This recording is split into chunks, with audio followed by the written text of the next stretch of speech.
اسا دید بنا اتھوں جانا نہیں آقا، تساں سانو مکھ وکھلاونا نہیں، اسا دید بنا اتھوں جانا نہیں، اسا نت نت جگتے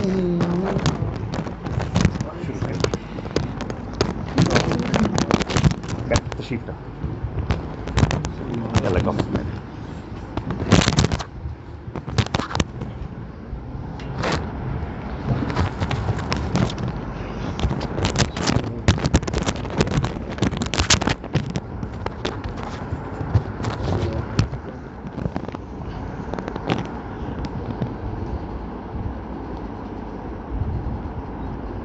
بسم اللہ الرحمن الرحیم، اللہم صلی علی سیدنا محمد معدن الجود والکرم وعلی آلہ وبارک وسلم۔